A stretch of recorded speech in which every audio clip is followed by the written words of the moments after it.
ओम शांति। ओम शांति। ओम। ओम शांति।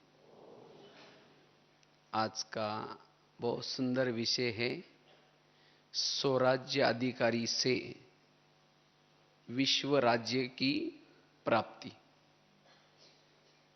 स्वराज्य अधिकारी से विश्व राज्य की प्राप्ति। वैसे तो अव्यक्त मास चल रहे हैं और यह अव्यक्त मास जनवरी मास हमें ब्रह्मा बाबा की स्मृति दिलाता है। तो बाबा ने अभी भी कहा ब्रह्मा बाबा को क्या करो, फॉलो करो। तो ब्रह्मा बाबा को फॉलो करना अर्थात बाबा ने कर्मातीत बनने के लिए, नारायण बनने के लिए जो पुरुषार्थ किया उस पुरुषार्थ को हमें स्वयं को भी करना, इसको कहेंगे फॉलो फादर। वैसे तो ब्रह्मा बाबा की बहुत सारी विशेषताएं हैं।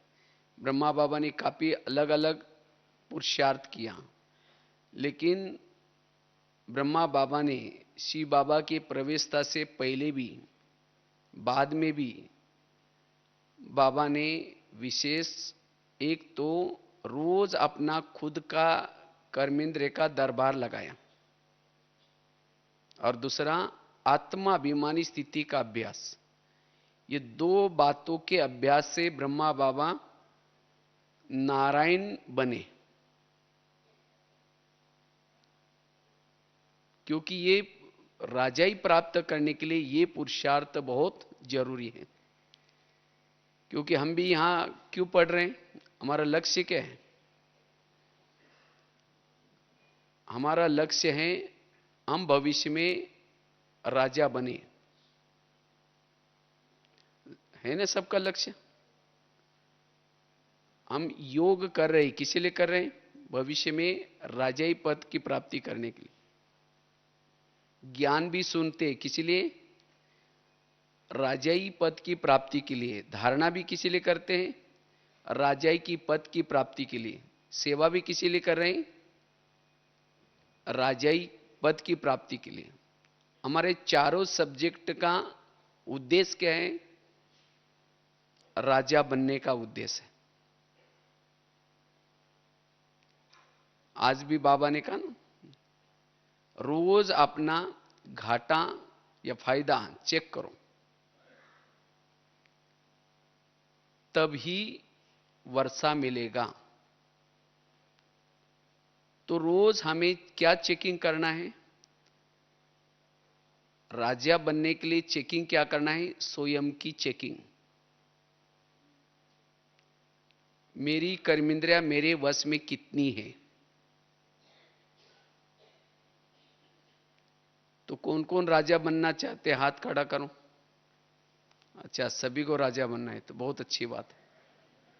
हाँ, सबकी इच्छा तो है, लेकिन राजा कौन बन सकता है? बाबा ने कोई ये फार्मूला नहीं बताया कि जो इतने सालों से ज्ञान में है वो राजा बनेंगे, जो मधुवन में रहते वो राजा बनेंगे, जिन्होंने साकार माँ बाबा को देखा है वो राजा बनेंगे,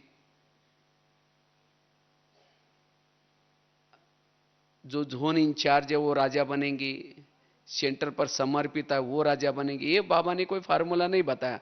फार्मूला क्या है?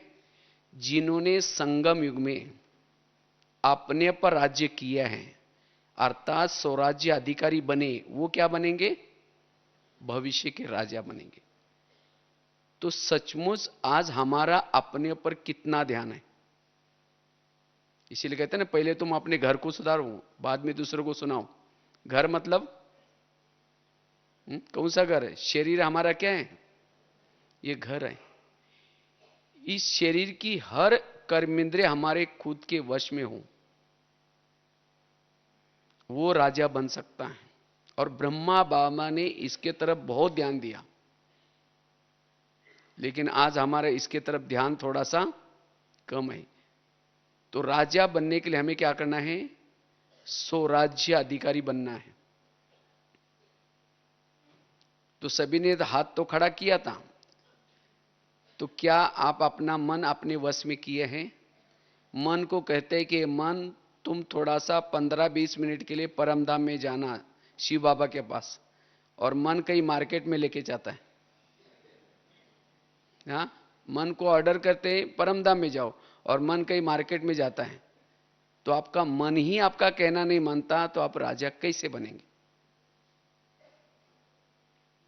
इसीलिए राजा बनने के लिए रोज जैसे बाबा ने एक एक कर्मेंद्र से बातें की, तो हमें भी फॉलो फादर करना, अर्थात ये लक्ष्य रखना है।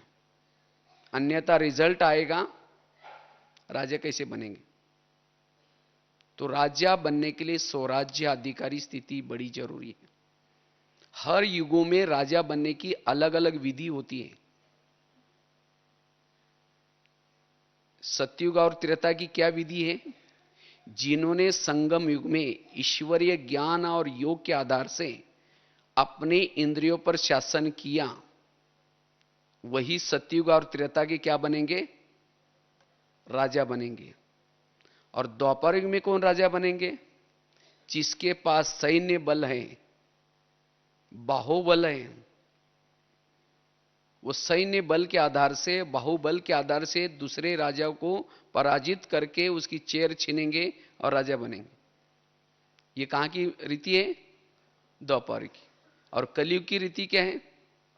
देख रहे ना, जितना दूसरे की बुराई करते हैं, हाँ, माइक के ऊपर, ये पार्टी ऐसी है, ऐसी है, और बुराई करने से लोगों को क्या होता है? भावना बिगड़ जाती है। और इसीलिए बराबर क्या करते हैं?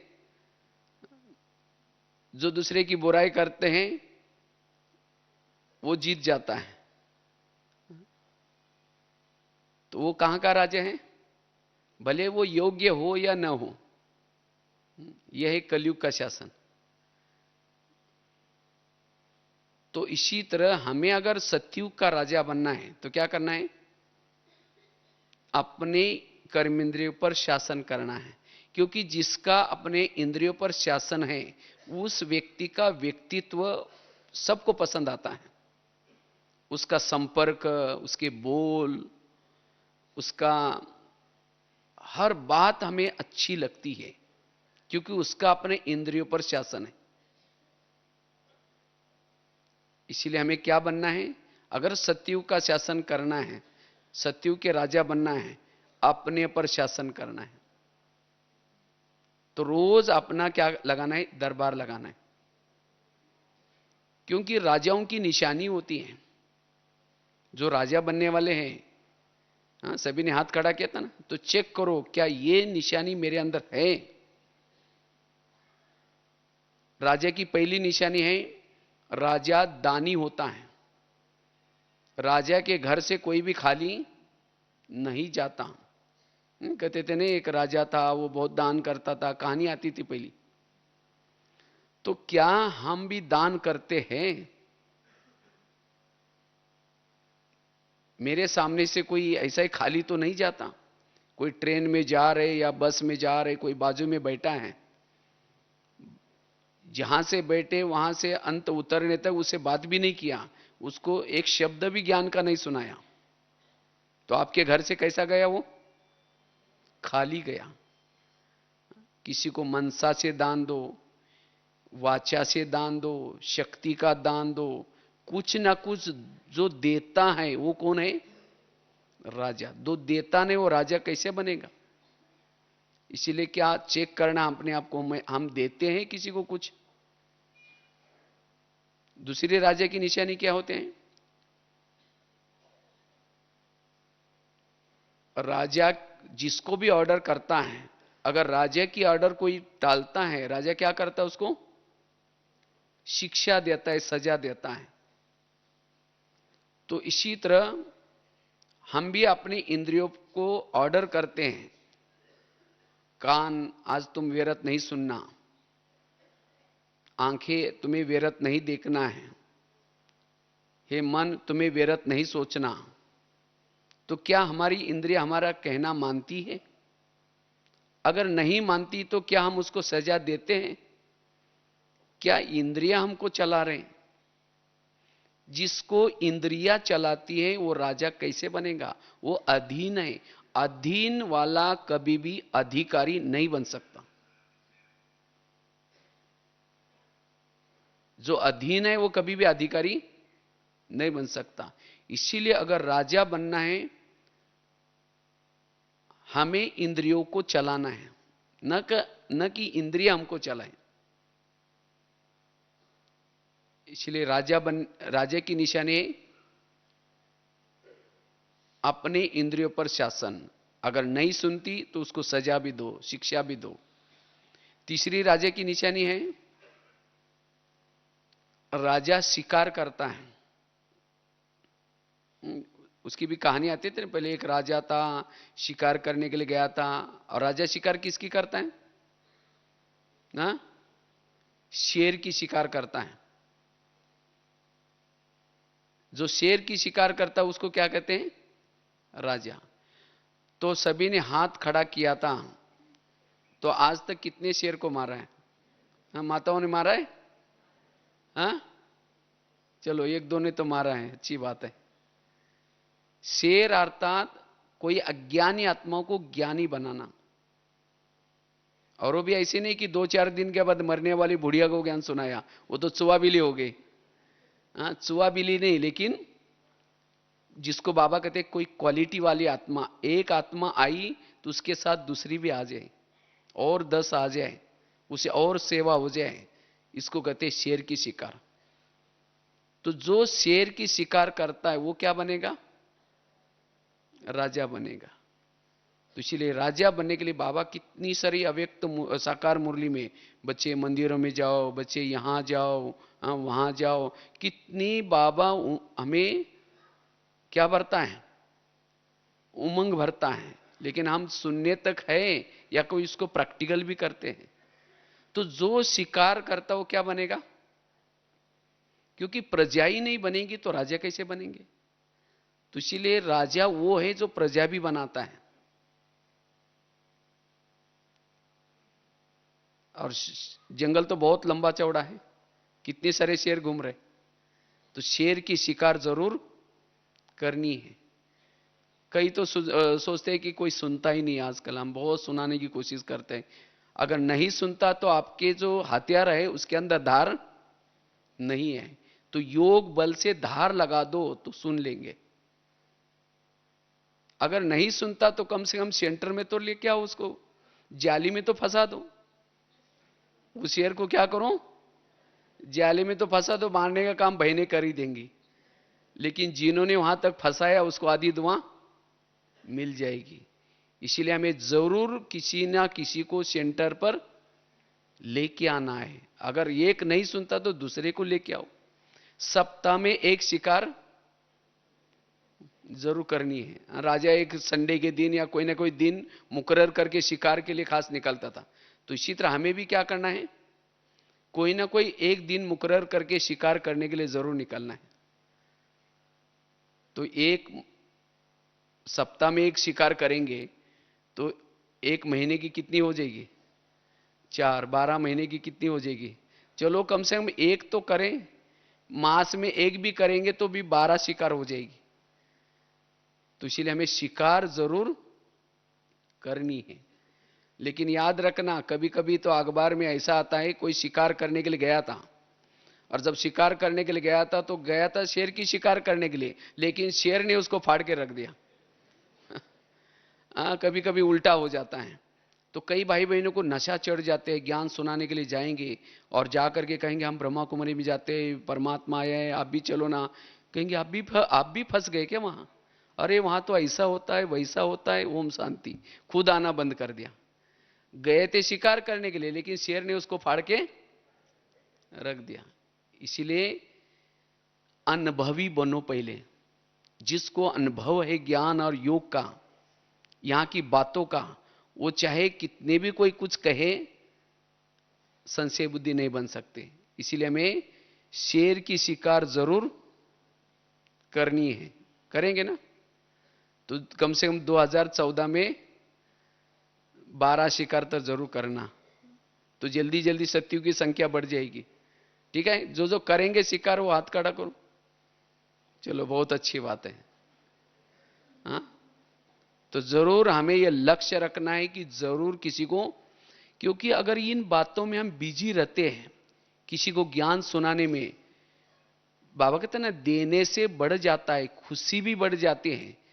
अगर जिसको ज्ञान सुनाया वो योग लगाएगा, दुआ देगा, वो दुआ आपको भी आधी मिल जाएगी, आपका भी योग इजीली हो जाएगा।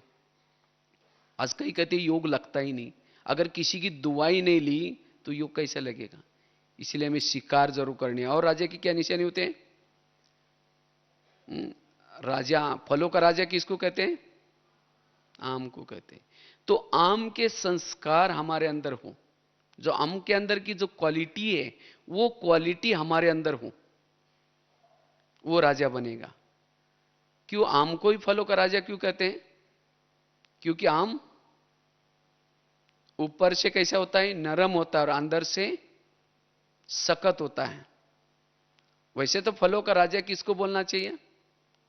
नारियल को बोलना चाहिए, लेकिन नारियल को नहीं बोला, किसको बोला? आम को। क्यों? आम ऊपर से नरम होता है और अंदर से सख्त, और नारियल कैसा होता है? ऊपर से कड़क होता है और अंदर से नरम होता है। तो जो राजा बनने वाले हैं उनकी क्या निशानी होंगी? वो ऊपर से नम्रचित होंगे, निर्माण होंगे, और अंदर से अपने नियम संयम के लिए कड़क होंगे। वो क्या बनेंगे? कई तो ऐसे होते हैं ऊपर से कड़क होते हैं, मैं जैसा कहता हूं ऐसे करो, ये करो, वो करो, और खुद कुछ नहीं करेंगे। ऐसे व्यक्ति को लोग क्या कहेंगे? हाँ जी जरूर करेंगे, जरूर करेंगे, पीछे मुंह क्या, जाओ जाओ, हमको पता है कैसे। उसका कोई भी सुनेगा नहीं। तो इसलिए अगर राजा बनना है तो क्या बनो? आम बनो। और फलों का राजा आम को ही क्यों कहा? अगर कोई व्यक्ति धूप से थक के आता है, परेशान होके आता है, तो किस पेड़ के नीचे जाकर सोता है? आम के नीचे जाकर सोता है। अगर आम के नीचे जाकर सोएगा, उसकी थकान मिट जाएगी, हाँ, उसको एकदम रिफ्रेश हो जाएगा। अगर नारियल के नीचे जाकर सोएगा तो हाँ, थकान तो छोड़ो, ऊपर से नारियल गिरेगा, उसका सिर भी टूट सकता है। या वो नारियल का जो कांटे वाला वो कभी गिर जाएगा, कोई भरोसा भी नहीं, हवा चलती गिर जाता है। अर्थात अगर आपके संपर्क में कोई व्यक्ति आता है, जीवन की समस्या से परेशान होकर आता है, कोई बातों से तंग होकर के आता है, तनाव में होकर के आता है, तो क्या आपके संपर्क में कोई आता है, उसकी आप परेशानी मिटाते हो, उसके दुख को दूर करते हो, उसको सुख और शांति की छाया देते हो, तब आप राजा बनेंगे। कई तो ऐसे होते हैं, छाया तो छोड़ो, उसको कोई ऐसी और ही उल्टी सुल्टी बात सुना करके उसका दिमाग और ही खराब करके भेज देंगे, और उसको परेशान करके भेजेंगे। आया था सुख शांति के लिए, गया परेशान होकर के। वो राजा कैसे बनेगा? इसीलिए बाबा कहते हैं राजा बनने के लिए किसी को सुख दो, शांति दो, किसी की परेशानी को मिटा दो, वो क्या बनेंगे? राजा बनेंगे। तो राजा बनने के लिए हमें क्या बनना है? आम बनना है, नारियल नहीं बनना। और फलों का राजा आम को ही क्यों कहा? क्योंकि आम जब फल लगता है तो झुकता है, और नारियल और ऊपर जाता है। तो जिसके अंदर कोई विशेषता आती है, कोई गुण आते हैं, कला आते हैं, जितना वो झुकता है, निरहंकारी है, वो क्या बनेगा? राजा। अगर आपके पास कोई आने के लिए डरता है, इसका मतलब आप राजा कभी नहीं बन सकते। इसीलिए राजा बनने के लिए आम के संस्कार हमें, आम की क्वालिटी को धारण करना है। इसीलिए कहते हैं ना, नारियल को तोड़ो। नारियल माना जो आपके अंदर रियल नहीं है उसको छोड़ो। इसीलिए भक्ति मार्ग में क्या क्या, भगवान को प्रसन्न करने के लिए नारियल तोड़ते थे। केवल ला करके रखते नहीं, लेकिन नारियल को तोड़ते हैं, उसका पानी डालते हैं, और तब कहते भगवान प्रसन्न हो गया। तो इसी तरह हमें भी क्या करना है? नारियल, आत्मा का आकार कैसे है? नारियल की तरह है। नारियल के अंदर पानी होता है, खोबरा होता है, अगर उसको पियो तो हेल्थ अच्छी बनती है, वो हेल्थ के लिए बहुत अच्छा रहता है पानी और खोबरा। लेकिन वो पानी प्राप्त करने के लिए, खोबरा खाने के लिए कवच को क्या करना पड़ेगा? तोड़ना पड़ेगा। इसी तरह आत्मा का आकार भी नारियल की तरह है। उस आत्मा के अंदर शांत स्वरूप, आनंद स्वरूप, शक्ति स्वरूप, प्रेम स्वरूप ओरिजिनल गुण है। अगर उस ओरिजिनल गुण को प्राप्त करना है तो ऊपर के विकार रूपी कवच को क्या करना पड़ेगा? तोड़ना पड़ेगा। इसीलिए हम सभी ने भी नारियल ला करके शिव जी के सामने अर्पण किया है, लेकिन अब तोड़ा, कोई 10 साल से तोड़ रहे, कोई 20 साल से तोड़ रहे। जब तक नारियल नहीं टूटेगा तब तक बाबा प्रसन्न नहीं होगा। इसीलिए हमें ये नारियल को तोड़ना है, ओरिजिनल संस्कार को बाहर लाना है। तो राजा बनने के लिए हमें क्या करना है? ये 4 विशेषता धारण करनी है। पहली बताई, अगर राजा बनना है तो क्या करना है? दान करना है। कईयों को लगता है ब्रह्मा कुमारी में आ गए तो राजा तो बन ही जाएंगे, ऐसी कोई बात नहीं है। याद रखना, यहां जो बोएंगे संगम युग में वही बाबा अनेक गुना होकर के देता है। अगर यहां नहीं करेंगे तो मिलेगा भी नहीं। अगर यहां बोया ही नहीं तो मिलेगा कहां से? एक बहुत सुंदर एक घटना आपको सुनाते। एक बहू थी, वो शादी से पूर्व बहुत दान पुण्य करती थी, लेकिन जब उसकी शादी होती है दान पुण्य नहीं करती। उसकी शादी हुई थी एक सेठ जी के घर में। वो थे सेठ जी लेकिन थे कंजूस, कभी भी दान पुण्य नहीं करते। तो एक बार सब, उसका पति, सास, ससुर सब महल के बाहर, उनका गांव में महल था बहुत बड़ा, सेठ जी थे, वो बाहर बैठे थे। तो इतने में एक सन्यासी आया और सन्यासी कहता है मुझे थोड़ा भिक्षा दो। तो बहू क्या कहते हैं, मैं बासी खाती और भूखी सोती हूं, तुमको कहां से दूं? तो सास को तो गुस्सा आया उसको, लेकिन कुछ नहीं बोला, वो सन्यासी था। दोबारा वो सन्यासी कहता है मुझे थोड़ी भिक्षा दो। दोबारा वो कहते हैं कि आपने सुना नहीं, मैं बासी खाती और भूखी सोती है, तुमको कहां से दूं? सन्यासी चला गया। तो सास ने उठ करके उसको 2 थप्पड़ लगा दी। कहते तुमने तो हमारा नाम खराब किया, कब आपको बासी खिलाया और कब भूखा सुलाया? तो फिर उसकी बहू कहते हाँ, रोज मैं बासी खाती और भूखी सोती हूं। कहते आज मेरी शादी ये सेठ जी के घर में हुई है, ये तो मैंने पिछले पिछले कोई जन्मों में अच्छा कर्म किया होगा जिसका फल आज मैं खा रही हूं। तो कौन सा खा रही हूं? पिछले जन्मों का खा रही हूं, मतलब बासी खा रही हूं।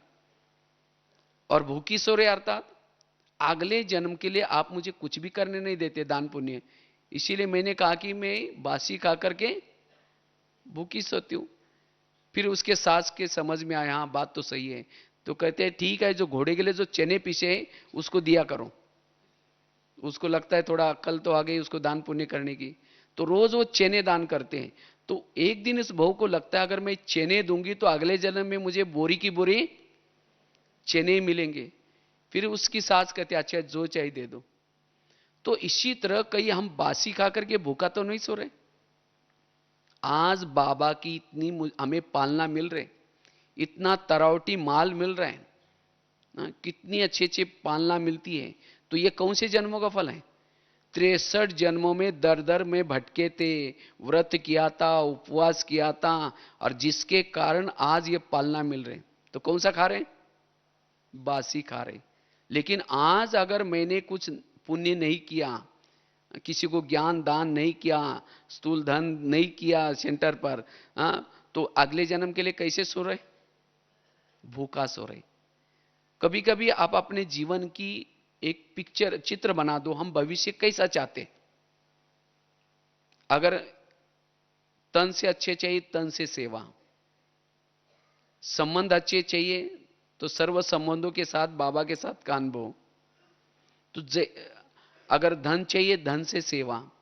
तो जैसा जीवन चाहते संगम युग में वो करना पड़ेगा, अगर नहीं करेंगे तो नहीं मिलेगा। इसीलिए बासी खाकर के भूखा नहीं सुना। तो एक तो दान के संस्कार, दूसरा बताया राजा अर्थात जो अपने इंद्रियों पर शासन करता है, तीसरा बताया राजा अर्थात जो शिकार करता है, और चौथा बताया राजा अर्थात आम के संस्कार। तो चेक करो, हाथ सबने खड़ा किया था, तो क्या हमारे अंदर ये संस्कार आए हैं? क्योंकि राजा कौन बनेगा, दासी कौन बनेगी, साहूकार कौन बनेगा? सिस्टम है जो इस ज्ञान मार्ग में चलता है, रोज मुरली सुनता है, ना धन से सेवा करता है ना ज्ञान सुनाता है, लेकिन रोज आता है और इंद्रियों के भी अधीन है, देखने के अधीन है, सुनने के अधीन है, मुख के विरत बोलने के अधीन है। तो ऐसी आत्मा का भविष्य क्या होगा? दास दासी। जो इंद्रियों के दास है वो क्या बनते हैं? दास। जो किसी का श्रृंगार नहीं करते वो श्रृंगार करने वाले बनते। श्रृंगार कौन कराते? दासियां। जो यहां छोटी छोटी बातों से उदास रहते वो दास दासी बनते। और कोई ज्ञान में चलता है, धन से सेवा करता है, ज्ञान भी सुनाता है, लेकिन इंद्रियों के अधीन है, ऐसी आत्मा साहूकार बनेगी। साहूकार क्यों बनी? क्योंकि धन से सेवा की, ज्ञान भी सुनाया, लेकिन इंद्रियों के अधीन। और कोई ज्ञान में चलता है, इतना गुप्त पुरुषार्थ कर रहा है जो इंद्रियों को अपने वश में किया है, लेकिन ना धन से सेवा करता ना ज्ञान सुनाता है। राजा तो बनेगा, लेकिन कैसा? कंगाल राजा। कंगाल शब्द नहीं होगा, लेकिन उसके पास धन की कमी। और कोई ज्ञान में चलता है, धन से सेवा करता है, ज्ञान भी सुनाता है, इंद्रियों को भी शासन किया है, ऐसी आत्मा क्या बनेगी? संपन्न राजा। तो चेक करो मेरी गाड़ी कौन से ट्रैक में चल रही। अभी भी हम ट्रैक को बदल सकते हैं। इसीलिए बाबा कहते बच्चे रोज अपनी चेकिंग करो। राजा बनने के लिए आए हैं, तो क्या हम राजा बन सकते हैं? तो रोज अपने कर्मेंद्र का क्या लगाना है? दरबार लगाना है। तो बात चल रही थी राजा बनने के लिए स्वराज्य अधिकारी, क्योंकि जो स्वराज्य अधिकारी है वो वायुमंडल को भी शुद्ध बना सकता है। जो इंद्रियों के अधीन है वो वायुमंडल को खराब करेगा, वो योगी नहीं बन सकता, उसका योग नहीं लगेगा। जो कर्मेंद्र के अधीन है, जैसे भारत में अंग्रेज घुसे थे, कैसे घुसे थे? भारत में अलग अलग नवाब थे, और उन नवाबों ने, अंग्रेज लोगों ने क्या क्या नवाबों के साथ दोस्ती की, और जिसके कारण क्या हो गया? भारत के ऊपर अंग्रेज लोगों ने अटैक किया।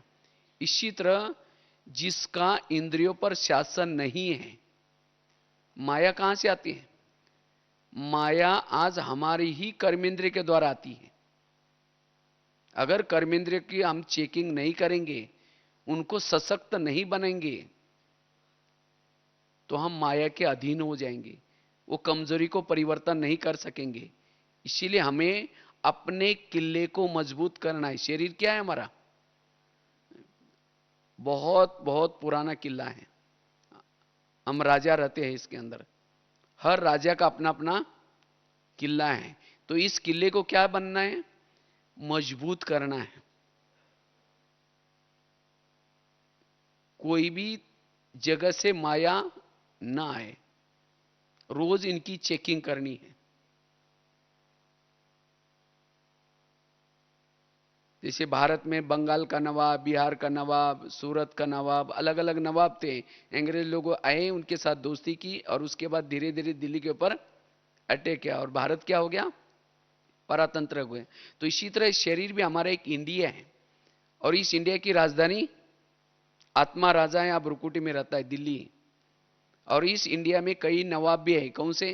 कान, मुख, आंख, मन, बुद्धि, ये सब कौन है? नवाब। तो माया रूपी अंग्रेज आती है तो क्या करते? दोस्ती पहले कान के साथ कोई व्यर्थ बातें सुनेंगे, उसके बाद अंदर मुख में वर्णन होगा, फिर आंखों में आएगा, फिर मन में आएगा, फिर बुद्धि में आएगा, फिर दिल्ली के ऊपर अटैक हो गया, तो फिर आत्मा अधीन हो गई। तो इसीलिए हमें क्या करना है? रोज क्या करना है? हमें, हमारा पुरुषार्थ क्या है?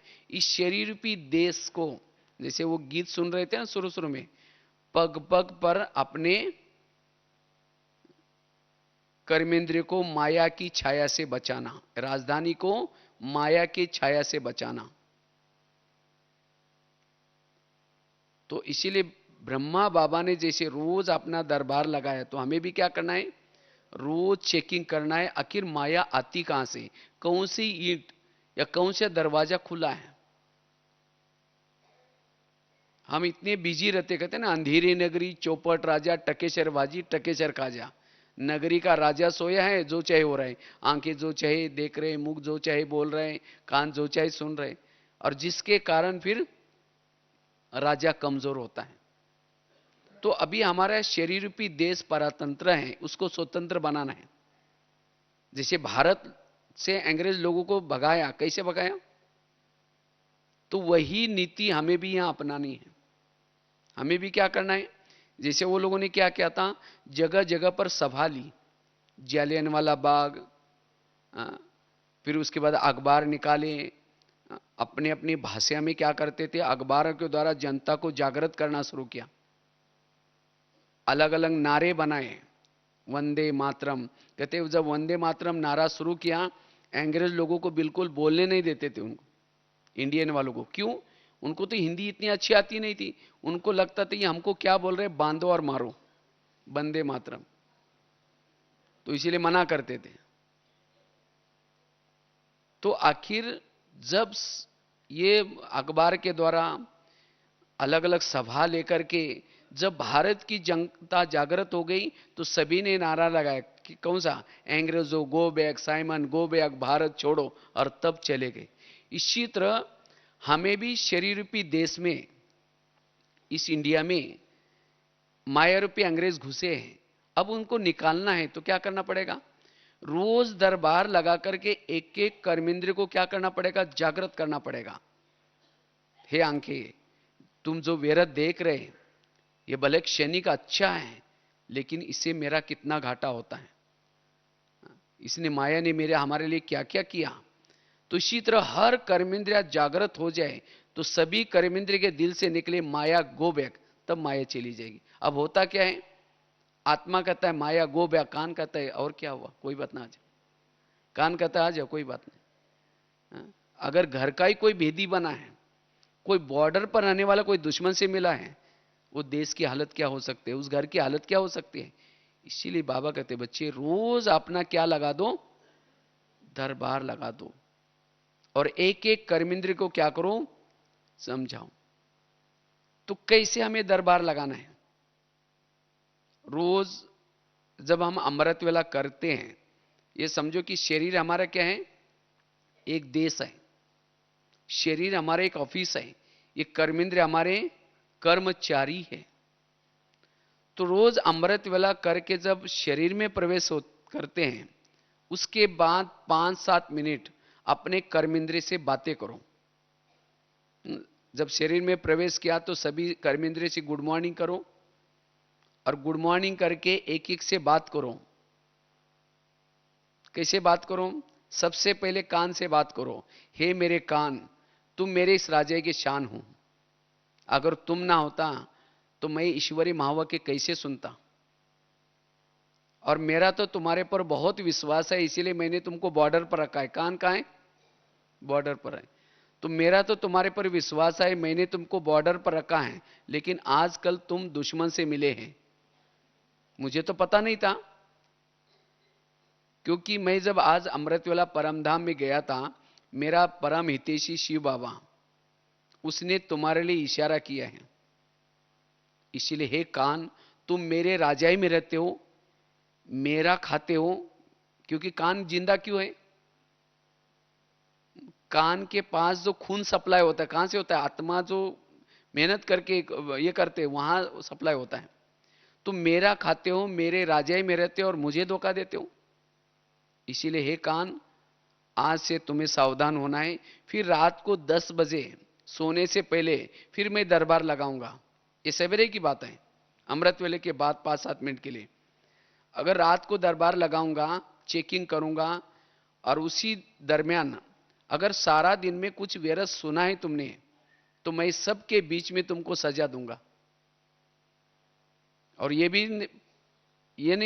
भी नहीं समझना कि आप हमें तो कुछ पता ही नहीं चलेगा। क्योंकि आजकल मैं शिव बाबा, जैसे वो गीत में था ना, खुदा दोस्त मेहरबान हुआ है, फिर से खोई हुई राजाई क्या कर रहे हैं, दिलाने की मेहनत कर रहे हैं। तो शिव बाबा के सहयोग से मैं फिर से अपना राजाई वापिस लेना चाहता हूं। अगर तुमने सारा दिन में कुछ व्यर्थ सुना है, मैं तुम्हें सजा दूंगा। और यह भी नहीं समझना कि मुझे कुछ पता ही नहीं चलेगा। आजकल मैंने पूरे किले के चारों तरफ से सीसी कैमरे लगाए हैं, क्योंकि आजकल जमाना है ना सीसी कैमरे का। अगर उस सीसी कैमरे के रिकॉर्ड में कुछ आएगा तब सजा मिलेगी। आगे चलो,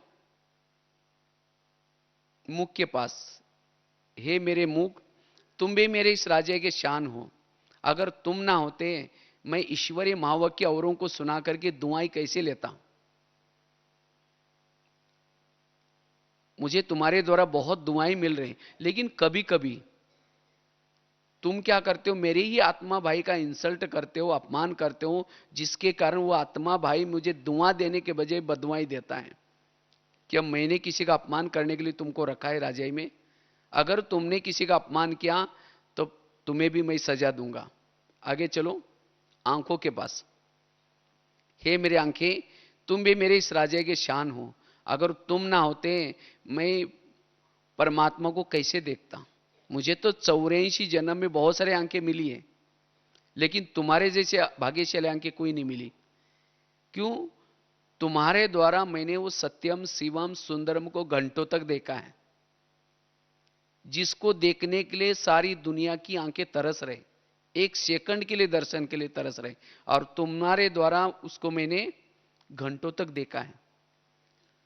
तो क्या वो सत्यम शिवम सुंदरम को देखने के बाद तुम्हारा पेट नहीं भरा? आखिर तुम इस संसार की व्यर्थ बातें क्यों देखते हो? अगर तुम व्यर्थ बातें देखेगा तो मैं तुम्हें सजा दूंगा। आगे चलो, पांव के पास। हे मेरे पांव, तुम भी मेरे इस राज्य के शान हो। अगर तुम ना होते, मैं इस सेवा के लिए कैसे जाता?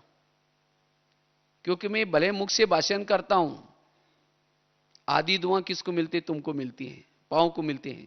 भले हाथ से कर्मना सेवा की, आधी दुआ किसको मिलती है? पांव को। क्यों? पांव क्या करता है? सभी इंद्रियों को अपने सिर पर उठा करके लेके आता है। इसीलिए कोई भी व्यक्ति घर में आता है, उसके चरण छूते हैं, चरण तुम्हारा धन्यवाद, इस व्यक्ति को घर में लाया। चरण में कोई आत्मा नहीं है, लेकिन चरण क्यों छूते हैं? लेकिन कभी कभी हे चरण, तुम किसी का परिचिंतन करने के लिए भी सबको लेके जाते हो। उस समय तुम मुख को कहना है, भले तुमको परिचिंतन करना, आराम से जाना, 1 घंटा तक आराम से परिचिंतन करके वापिस आ जाना। अब पांव वहां जाएंगे नहीं तो मुख अकेला जाएगा वहां, कान अकेले जाएंगे। तो इसलिए अगर हे पांव तुमने कुछ व्यर्थ परिचिंतन करने के लिए किसी को लेके गया तो तुमको भी सजा मिलेगी। फिर आगे चलो, मन के पास। हे मेरे मन, तुम भी मेरे इस राज्य के शान हो। अगर तुम ना होता तो मैं परमात्मा की गुणगान कैसे गाता? तुम्हारे द्वारा मैं परमात्मा की गुणगान गाता हूं, उसको याद करता हूं। लेकिन कभी कभी तुम व्यर्थ का गुणगान करते हो, व्यर्थ चिंतन करते हो। क्या मैंने तुम्हें इस राजाई में इसीलिए रखा है?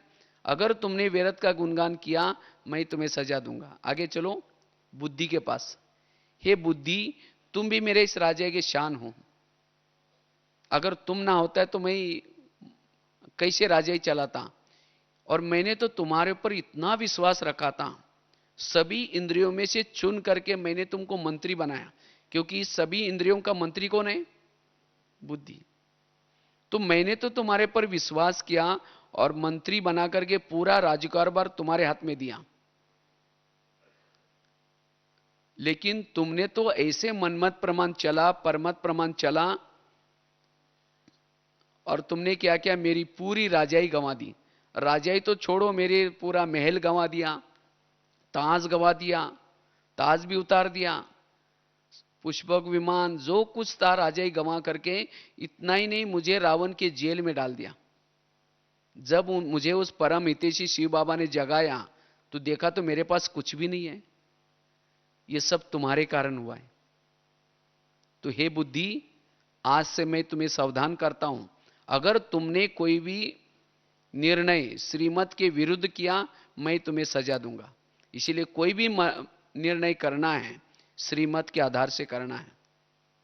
इस तरह से एक एक कर्मेंद्रिय से क्या करना है, बातें करनी। जो बातें ब्रह्मा बाबा भी करते थे, बाबा भी अपने इंद्रियों से बातें करते थे। बाबा की डायरी मिली, उस डायरी के अंदर बाबा ने ऐसा ऐसा पुरुषार्थ किया, और इसीलिए बाबा ने स्वराज्य अधिकारी से नारायण का पद पाया। इसीलिए बाबा कहते बच्चे फॉलो फादर, आप भी क्या करो, ये पुरुषार्थ करो, क्योंकि जब तक हमारा इंद्रिय पर शासन नहीं है तब तक हम राजा नहीं बनेंगे। तो ये राजा बनने का चांस तो सबको है। कोई माताएं भी राजा बन सकती हैं, कोई गृहस्थी में रहने वाले कुमार बन सकते हैं, कुमारी बन सकते हैं, कोई गृहस्थी में रहने वाले भी बन सकते हैं। राजा बनने के लिए कहीं और दौड़ने की जरूरत नहीं है, अपने पर शासन करो। लेकिन आज हमारा इसके तरफ ध्यान नहीं है। हमने कितने सेंटर खोले, कितने ये किया, वो जरूर नहीं, हम कितने निर्विघ्न हैं, मेरी राजाई कितनी निर्विघ्न है। नहीं तो राजा बनेंगे, लेकिन कहां के राजा बनेंगे। जैसे बता ना, अगर किसी की बड़ों के सामने जाकर के बुराई करेंगे, ये करेंगे और किसी की चेयर लेंगे, तो राजा तो बनेगा, लेकिन कहां का बनेगा, कलयुग का राजा बन जाएगा। बाहुबल के आधार से किसी के राजा लेंगे तो भी, तो इसलिए हमें अगर सत्ययुग का राजा बनना है तो क्या करना है, स्वराज्य अधिकारी बनना है, अपने पर शासन करना है। इसलिए बाबा इसको कहते परिवर्तन, ये है परिवर्तन। ब्रह्मा कुमार कुमारी बनना मतलब परिवर्तन करना, मतलब सफेद ड्रेस पहन लिया, बैज पहन लिया, ये परिवर्तन तो ऊपर का परिवर्तन हो गया। लेकिन हर इंद्रियों पर शासन करो, क्योंकि फार्मूला बाबा ने ये रखा है, स्वराज्य अधिकारी सो, चाहे कोई मधुवन निवासी है, बाबा देखेगा कि उसने अपने पर कितना शासन किया है। चाहे कोई जोन इंचार्ज है, बाबा ये देखा कि अपने पर शासन कितना किया है। कोई गृहस्थी की माता है, उसको बाबा देखेगा इसने जब से ब्राह्मण बना अपने पर शासन कितना किया। इसलिए चेक करो, सभी ने हाथ खड़ा किया था कि हमारा इतना सूक्ष्म पुरुषार्थ है, और जिसकी हर इंद्रिया सशक्त होगी, इस किले के अंदर कोई भी माया की सेना अटैक नहीं कर सकती। और जो स्वराज्य अधिकारी है वो आत्माभिमानी स्थिति में रहेगा, आत्माभिमानी स्थिति में रहेगा। इसीलिए बाबा कहते बच्चे ये पुरुषार्थ करो राजा बनने के लिए। इसलिए राजा बनने के लिए अपने पर शासन करने की जरूरत है। फिर हमने 10 बजे लगाया दरबार, सवेरे उठ करके, सवेरे अमृत वेले के बाद, फिर रात को सोने से पहले फिर दरबार लगा दो। फिर सभी कर्मेंद्र को कहो कि आओ भाई दरबार लगाना है। तो फिर बाद में 5 मिनट के लिए अपने सभी कर्मेंद्र पर ध्यान रखो कि आज कितना घाटा हुआ और कितना फायदा हुआ। कोई दुश्मन तो अंदर मेरे किले में तो नहीं आया जिसे मेरा टाइम वेस्ट हो गया। तो सबसे पहले चेकिंग करो, कान को पूछो, हे कान तुम्हारा सारा दिन का चार्ट कैसा रहा। आपका बहुत बहुत धन्यवाद, 7 बजे तुम्हारे द्वारा मैंने मुरली सुनी थी, लेकिन 12-1 बजे कोई एक माता जी आई थी और उसने बड़ा नजदीक, आपने बड़ा नजदीक जाकर के वो कोई किसी की परचिंतन की बातें सुना रही थी, वो बहन जी ऐसी है, वो ऐसी करते, और आपने तो बड़ा नजदीक जाकर सुना था। मैंने सीसी कैमरे में रिकॉर्डिंग में देखा है। तो बताओ, मैंने सवेरे तुमको मना किया था सुनने के लिए, तो भी तुमने सुना, इसीलिए तुम्हारे लिए सजा कौन सी, तुम्हें दोबारा मुरली सुननी है। सजा मतलब कोई कान काटने वाली सजा नहीं सजा कौन सी दो, दोबारा मुरली सुनो। क्योंकि कौन से कान पर चिंतन सुनते हैं, जिस कान में ज्ञान की कमी है। इसीलिए उसको ज्ञान से इतना भरपूर कर दो जो किसी के परचिंतन की बातें सुने ही नहीं कभी। इसीलिए उसको अलौकिक सजा दो, कौन सी, दोबारा मुरली सुनो। फिर आगे चलो मुख के पास, हे मुख तुम्हारा चार्ट कैसा रहा।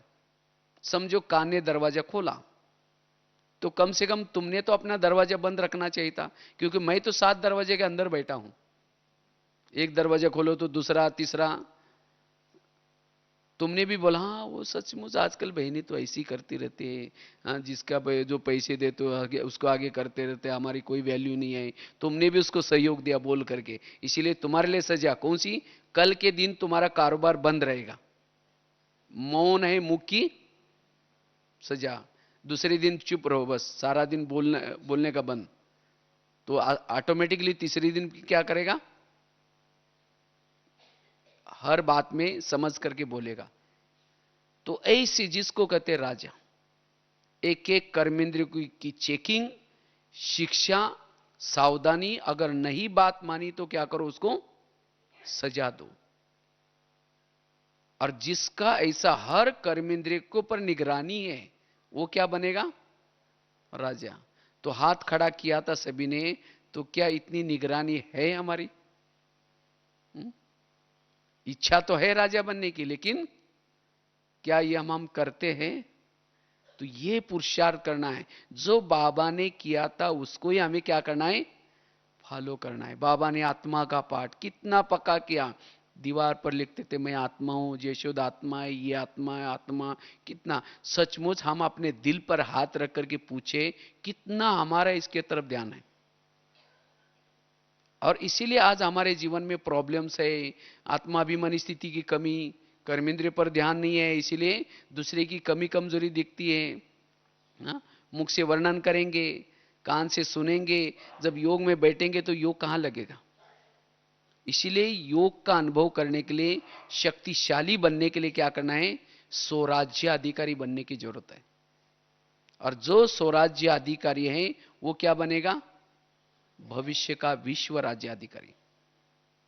और मेरा स्वराज्य सारा दिन बना रहे, मेरे इस राज्य के ऊपर किसी का भी अटैक न हो जाए, उसके लिए क्या करना है? आत्मा राजा को जागृत रहना है। आज वास्तव में कोई कर्मेंद्रिय के द्वारा भी माया अटैक क्यों करती है? क्योंकि आत्मा राजा वो भूल जाते कि मैं राजा हूं, और उसके कारण माया क्या करते? कोई ना कोई कर्मेंद्रिय के द्वारा प्रवेश कर लेती। तो हम आत्मा राजा हूं, जागृत, सारा दिन आत्मा जागृत रहे, उसके लिए क्या करें? उसके लिए अमृत वेले का योग। जिसका अमृत वेले के योग की तरफ अटेंशन है, अमृत वेला का योग, क्लास के पहले का आधे घंटे का योग, और प्लस मुरली, सवेरे सवेरे जिसकी दिनचर्या में ये तीन बातें अच्छी है, उसका सारा दिन आत्मा राजा क्या रहेगा? जागृत रहेगा। उसकी आत्माभिमानी स्थिति रहेगी। और जिसकी आत्माभिमानी स्थिति है वहां कोई भी दरवाजे से माया का अटैक नहीं होगा। जब देह बहान आता है तो माया क्या करते? अटैक करते हैं। तो इसलिए हमें क्या करना है? इस 2014 में विशेष अमृत वेले के ऊपर क्या करना है? अटेंशन। रोज रात को सोते समय सोच करके सोना है कि मुझे कल सवेरे अमृत वेला उठना ही है। ऐसे नहीं कि बिस्तर डाल दिया, गुड नाइट बाबा आज तो बहुत थक गए, दोपहर को मैंने रेस्ट ही नहीं किया, अभी तो अभी नींद आ रही तो अमृत वेला पता नहीं मेरा क्या होगा, बाबा प्लीज आप जरूर जगा देना, नया वर्ष चल रहा है, व्यक्त मास चल रहा है, मुझे जरूर जगा देना। ऐसे कमजोर विचार करके सो जाएंगे तो अमृत वाला बाबा तो उठा तो देगा, लेकिन फिर देखेंगे अभी 4 को 5 मिनट कम है, थोड़ा 5 मिनट सो जाते हैं, 5 मिनट के बजाय 5 बजे का पता भी नहीं चलेगा। अच्छा उठ भी जाएंगे फिर झुटके वाला युग चलेगा। अगर अमृत वाला ढीली है तो सारा दिन फिर देह भान, और जहां देह भान है अंधेरी नगरी चौपट राजा टकेसर बाजी टकेसर खाजा। कान जो चाहे सुनेगा, मुख जो चाहे बोलेगा, तो राजाई कैसी प्राप्त होगी? एक दिन अगर मेरा इंद्रियों पर शासन नहीं है तो कितनी घाटा होता है। एक जन्म की राजा आपकी चली गई, एक जन्म में दास दासी का पद मिलना प्राप्त करना पड़ेगा। इसीलिए बाबा इतना कहते अटेंशन दो, एक एक दिन हमें यादगार बनाना है। इसीलिए अमृत वेला का योग, लास्ट के घटना सुना करके पूरा करते हैं। राजाई के लिए अमृत वेला का योग का कितना बड़ा महत्व है। एक राजा था और सारे संसार में मशहूर था। तो एक बार उसी राजे के पास एक सन्यासी आया, उसने देखा कि राजा इतना अच्छा क्यों है। तो रोज क्या करता है, उसको देखता है, लेकिन उसको पता नहीं चला कि राजा इतना अच्छा क्यों है, मशहूर क्यों है। लेकिन तब उसको पता चला इस राजे की उसने दिनचर्या बड़ी नजदीक से देखी। तो राजा रोज सवेरे उठता था, सवेरे सवेरे उठता था, हर एक के पास जाता था, मंत्री के पास जाता था, गुड मॉर्निंग, कैसे, हाउ आर यू, हाँ, हर एक के पास पूछताछ करता था। और राजा सवेरे उठने के कारण उसकी प्रजा, मंत्री सब वो भी अलर्ट रहते थे, और उसके कारण उसकी राजाई अच्छी थी। कुछ साल के बाद उस सन्यासी को क्या पता चला, राजा कंगाल हो गया। तो राजा को लगता है ये कैसे हो सकता है, वो सन्यासी को लगता है ये कैसे हो सकता है, इतना अच्छा राजा कंगाल कैसे हो गया। तो फिर वो सन्यासी उस राजे के पास दोबारा गया कि कंगाली का कारण क्या है। उसने बड़ा नजदीक से देखा, लेकिन उसको पता नहीं चला। आखिरकार उसको याद आया कि उसकी पहली दिनचर्या अलग थी, और अभी तो आराम से सोया पड़ा है। तब पता चला कि अच्छा ये कंगाली का कारण है। लेकिन अब क्या करें, अगर डायरेक्ट बताऊं तो मुझे मार देगा। तो जाकर के उस राजा को युक्ति बताता है कि कहता है, राजन, आपके महल के पास मैंने एक हंस को देखा है। तो राजा ने कहा क्या हुआ फिर। तो कहता है उस हंस की एक बहुत बड़ी विशेषता है। बोला क्या विशेषता है। जिसकी नजर उसके ऊपर पड़ेगी वो सारे संसार में मशहूर हो सकता है। तो राजा कहता है मुझे भी मशहूर होना है। कहता है आपको हंस को देखना पड़ेगा। कहता है कोई बात नहीं, कल से जाऊंगा देखूंगा। कहता है लेकिन वो राजन, वो हंस आता है सवेरे सवेरे, जल्दी आता है और जल्दी फिर चला जाता है। कहता ठीक है, मैं पहले भी उठता था फिर उठूंगा। तो जब राजा सो जाता था, उसके राजा में क्या होते थे, चोर घुस जाते थे, और चोर घुस करके सामान पार करते थे। तो उसके कारण वो राजा कंगाल बना था। लेकिन जब वो राजा हंस को देखने के लिए उठना शुरू करता है, तो रोज की तरह चोर चक्कर लगा रहे थे। तो देखा कि राजा आज तो उठा हुआ है, चलो कल आ जाए। फिर कल फिर वो राजा वो हंस को देखने के लिए रोज उठना शुरू किया। तो चोरों ने आना क्या किया, बंद कर दिया। और जब चोरों ने आना बंद किया तो राजा धीरे धीरे मशहूर होता होता सारे संसार में मशहूर हो गया। फिर वही सन्यासी एक बार आया, उसने कहा कि आपने हंस को देखा। कहता है हंस को तो नहीं देखा, लेकिन मेरी राजाई बहुत अच्छी हो गई। तब वो सन्यासी कहता है यही मैंने आपको युक्ति बताई। अगर मैं आपको बोलता कि आप सोते रहते इसीलिए ऐसा होता है, तो आप मेरा सिर काटते। इसीलिए ऐसे आप रोज उठा करो, आपकी राजाई सारे संसार में मशहूर रहेगी। तो ये कहानी किसी और की नहीं है, कहानी हमारी अपनी है। हम भी राजा थे, कब, सतयुग त्रेता में। अब भी वहां की राजाई मशहूर है।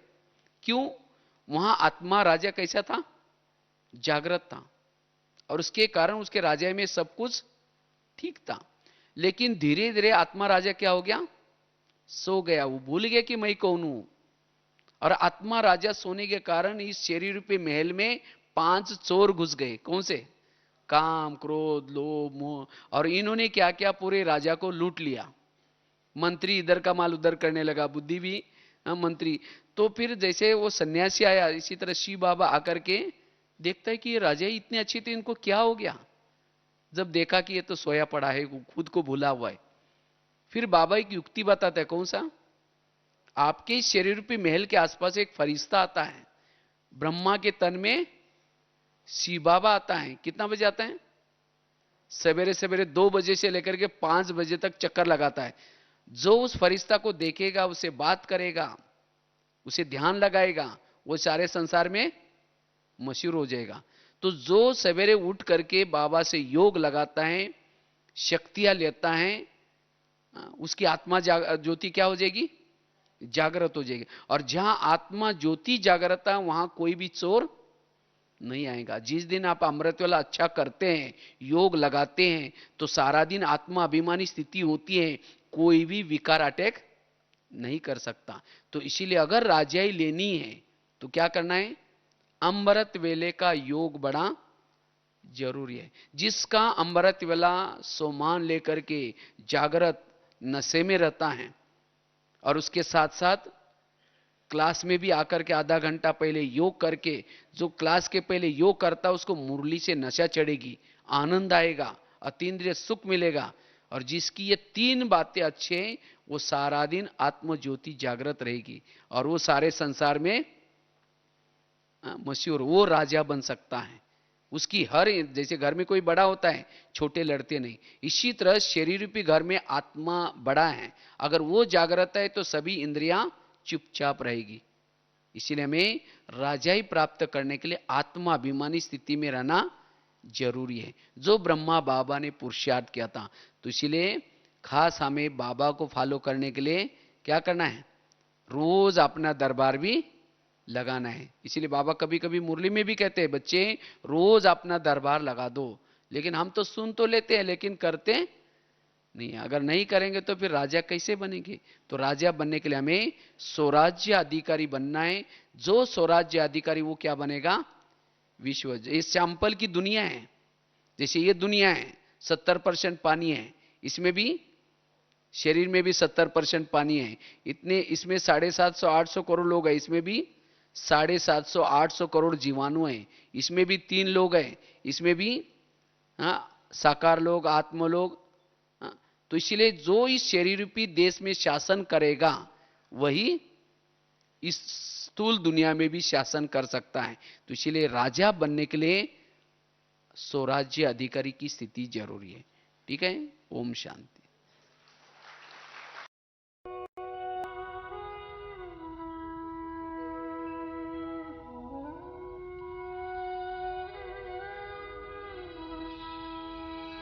ओम शांति, ओम शांति, ओम शांति, ओम।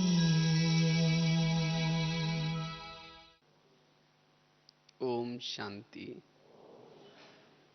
आज का बहुत सुंदर विषय है, स्वराज्य अधिकारी से विश्व राज्य की प्राप्ति। स्वराज्य अधिकारी से विश्व राज्य की प्राप्ति।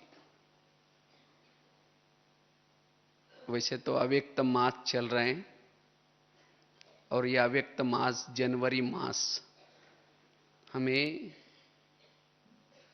ब्रह्मा बाबा की स्मृति दिलाता है। तो बाबा ने अभी भी कहा, ब्रह्मा बाबा को क्या करो, फॉलो करो। तो ब्रह्मा बाबा को फॉलो करना अर्थात बाबा ने कर्मातीत बनने के लिए, नारायण बनने के लिए जो पुरुषार्थ किया, उस पुरुषार्थ को हमें स्वयं को भी करना, इसको कहेंगे फॉलो फादर।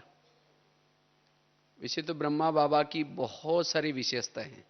ब्रह्मा बाबा ने काफी अलग अलग पुरुषार्थ किया, लेकिन ब्रह्मा बाबा ने शिव बाबा के प्रवेशता से पहले भी बाद में भी बाबा ने विशेष, एक तो रोज अपना खुद का कर्मेंद्र का दरबार लगाया और दूसरा आत्माभिमानी स्थिति का अभ्यास। ये दो बातों के अभ्यास से ब्रह्मा बाबा नारायण बने, क्योंकि ये राजाई प्राप्त करने के लिए ये पुरुषार्थ बहुत जरूरी है। क्योंकि हम भी यहां क्यों पढ़ रहे हैं, हमारा लक्ष्य क्या है, हमारा लक्ष्य है हम भविष्य में राजा बने, है ना सबका लक्ष्य। हम योग कर रहे हैं, किसी लिए कर रहे हैं, भविष्य में राजाई पद की प्राप्ति करने के लिए। ज्ञान भी सुनते हैं किसी लिए, राजाई पद की प्राप्ति के लिए। धारणा भी किसी लिए करते हैं, राजाई की पद की प्राप्ति के लिए। सेवा भी किसी लिए कर रहे हैं, राजाई पद की प्राप्ति के लिए। हमारे चारों सब्जेक्ट का उद्देश्य क्या है, राजा बनने का उद्देश्य है। आज भी बाबा ने कहा ना, रोज अपना घाटा या फायदा चेक करो, तभी वर्षा मिलेगा। तो रोज हमें क्या चेकिंग करना है? राजा बनने के लिए चेकिंग क्या करना है? स्वयं की चेकिंग। मेरी कर्मेंद्रियां मेरे वश में कितनी है? तो कौन कौन राजा बनना चाहते हैं? हाथ खड़ा करो। अच्छा, सभी को राजा बनना है, तो बहुत अच्छी बात है। हाँ, सबकी इच्छा तो है। लेकिन राजा कौन बन सकता है? बाबा ने कोई ये फार्मूला नहीं बताया कि जो इतने सालों से ज्ञान में है वो राजा बनेंगे, जो मधुवन में रहते वो राजा बनेंगे, जिन्होंने साकार माँ बाबा को देखा है वो राजा बनेंगे, जो जोन इंचार्ज है वो राजा बनेंगे, सेंटर पर समर्पित है वो राजा बनेंगे। ये बाबा ने कोई फार्मूला नहीं बताया। फार्मूला क्या है? जिन्होंने संगम युग में अपने पर राज्य किया है, अर्थात स्वराज्य अधिकारी बने, वो क्या बनेंगे? भविष्य के राजा बनेंगे। तो सचमुच आज हमारा अपने ऊपर कितना ध्यान है? इसीलिए कहते हैं ना, पहले तुम अपने घर को सुधारो, बाद में दूसरों को सुनाओ। घर मतलब कौन सा घर है? शरीर हमारा क्या है? ये घर है। इस शरीर की हर कर्मेंद्रिय हमारे खुद के वश में हो, वो राजा बन सकता है। और ब्रह्मा बाबा ने इसके तरफ बहुत ध्यान दिया, लेकिन आज हमारा इसके तरफ ध्यान थोड़ा सा कम है। तो राजा बनने के लिए हमें क्या करना है? स्वराज्य अधिकारी बनना है। तो सभी ने हाथ तो खड़ा किया था, तो क्या आप अपना मन अपने वश में किए हैं? मन को कहते हैं कि मन, तुम थोड़ा सा 15-20 मिनट के लिए परमधाम में जाना, शिव बाबा के पास। और मन कहीं मार्केट में लेके जाता है। हाँ, मन को ऑर्डर करते हैं परमधाम में जाओ, और मन कहीं मार्केट में जाता है। तो आपका मन ही आपका कहना नहीं मानता, तो आप राजा कैसे बनेंगे? इसीलिए राजा बनने के लिए रोज जैसे बाबा ने एक एक कर्मेंद्र से बातें की, तो हमें भी फॉलो फादर करना, अर्थात